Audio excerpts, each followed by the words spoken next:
Selamat datang di channel Trading for Better Life. Di video ini saya akan coba menganalisa beberapa saham yang bisa kita pantau pergerakannya setelah kenaikan harga emas 1 minggu terakhir ini. Semoga analisa yang diberikan ini bisa bermanfaat dan membantu teman-teman dalam mengambil keputusan. Untuk teman-teman yang mau merequest saham untuk dianalisa, bisa like dan komentar pada postingan Instagram Trading for Better Life yang dipost pada Selasa dan Jumat. Dan bagi teman-teman yang belum subscribe channel ini, silakan tekan tombol subscribe agar tidak ketinggalan informasi dan analisa saham terbaru yang akan di-upload setiap harinya. Kita akan memulai video ini dengan melihat pergerakan emas dunia. Pada penutupan hari Jumat kemarin, emas ditutup naik 1% lebih ke angka 1819.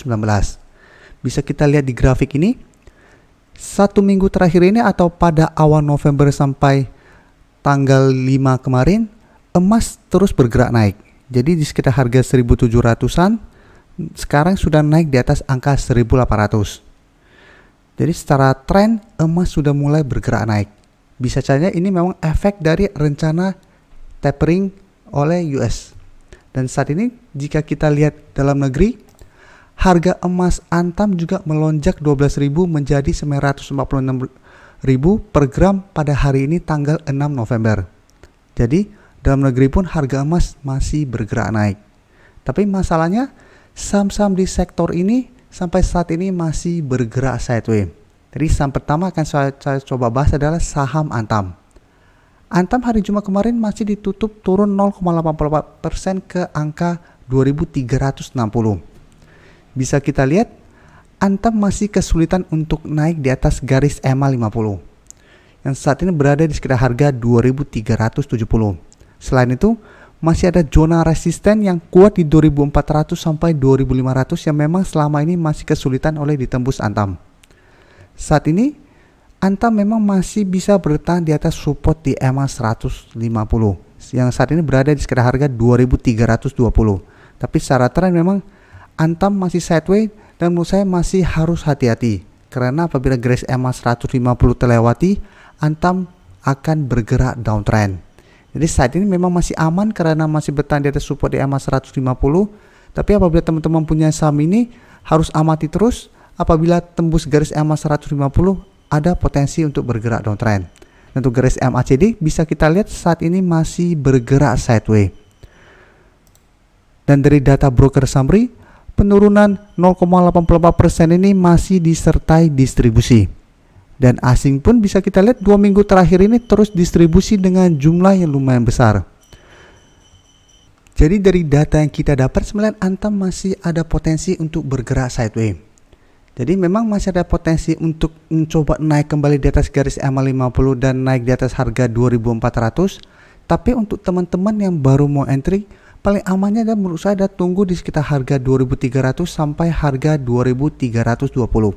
Jadi selama masih sideways, Antam masih ada potensi untuk turun kembali mengetes garis EMA 150 ini.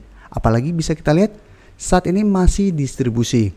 Jadi sekarang masih distribusi dan trennya masih sideways, masih ada potensi untuk turun ke support. Jadi apabila teman-teman mau entry, jangan paksain untuk membeli di sekitar resisten. Paling aman tunggu di sekitar daerah support. Apabila berhasil rebound, teman-teman entry dan take profit apabila terlihat masih gagal naik melewati resistennya.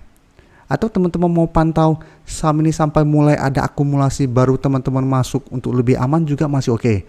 Karena saat ini sebenarnya Antam masih banyak sentimen positif dalam negeri. Tapi memang karena belum ada akumulasi, pergerakannya masih sideways saja. Karena mungkin teman-teman yang mengikuti pergerakan sama Antam rada emosi karena pergerakannya cuma di situ-situ saja. Tapi apabila berhasil break dari harga 2500, Antam berpotensi untuk bergerak uptrend jangka pendek. Tapi selama masih gagal naik di atas harga 2500, memang Antam masih ada potensi sideways dan memang masih ada potensi untuk turun di bawah garis EMA 150 apabila masih terus ada distribusi. Selanjutnya saya akan menganalisa saham MDKA. MDKA hari Jumat kemarin ditutup turun 0,64% ke harga 3090. Bisa kita lihat di grafik saat ini juga MDKA mulai bergerak sideways. Jadi sebelumnya bisa kita lihat setelah berhasil break dari garis EMA 50, MDKA sempat uptrend lumayan tinggi. Saat menyentuh harga 3400, MDKA gagal break dan saat ini mulai melemah. Jadi sudah turun di bawah harga 3.200 yang merupakan supportnya saat ini sudah berubah menjadi resisten. Saat ini support di harga 3.000 dan support MA50 di sekitar harga 2.950. Jadi memang sudah mulai ada tanda-tanda pelemahan. Tapi secara tren jangka menengah, MDK juga masih aman karena masih berada di atas garis MA50.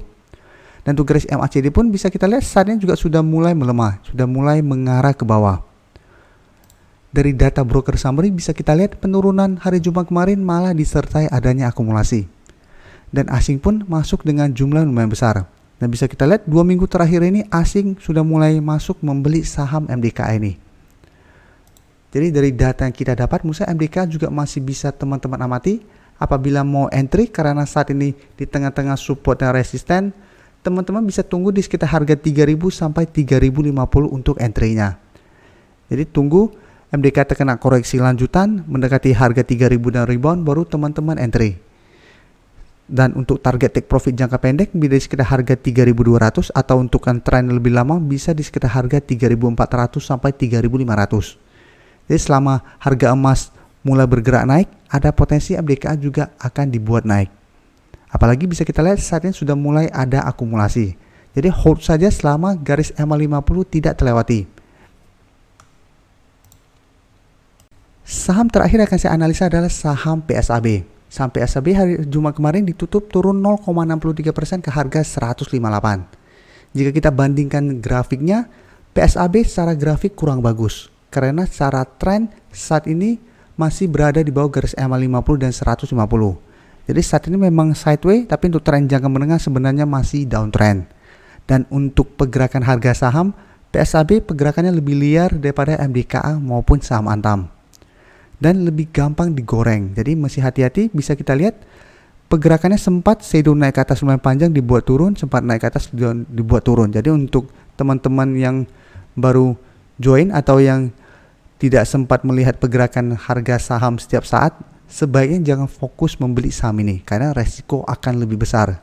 Lebih aman adalah coba pantau saham MDKA. Dan bisa kita lihat untuk garis MACD pun saat ini masih bergerak sideways. Untuk PSAB, garis MA50 saat ini berada di sekitar harga 161. Dan untuk support terdekat saat ini di harga 155. Tapi untuk support yang lebih kuat saat ini di harga 150. Karena sebelumnya PSAB sangat downtrend tapi menyentuh harga 150, penurunannya berhenti. Setelah itu mulai sideways, sempat naik di atas garis MA50. Ternyata gagal bertahan, turun kembali ke harga 150, masih bisa bertahan tapi saat ini masih kesulitan untuk naik kembali di atas garis MA50. Untuk data broker summary pun bisa kita lihat penurunan hari Jumat kemarin masih disertai distribusi. Dan asing pun 2 minggu terakhir ini masih keluar dari saham ini. Jadi dari data yang kita dapat, saya lihat PSAB masih ada potensi untuk bergerak sideways dan turun menuju support di harga 155. Apabila teman-teman mau entry, bisa tunggu di sekitar harga 150 sampai 155. Dan take profit apabila terlihat masih gagal break dari garis MA50 atau minimal di harga 160. Tapi ingat apabila teman entry membeli saham ini, teman-teman harus sangat disiplin karena pergerakannya lebih liar dan sangat gampang digoreng.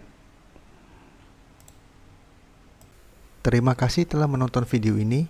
Like dan share video ini bila bermanfaat bagi teman-teman. Dan support channel ini dengan cara tekan tombol subscribe agar channel ini bisa makin berkembang dan bisa membantu lebih banyak orang lagi. Terima kasih.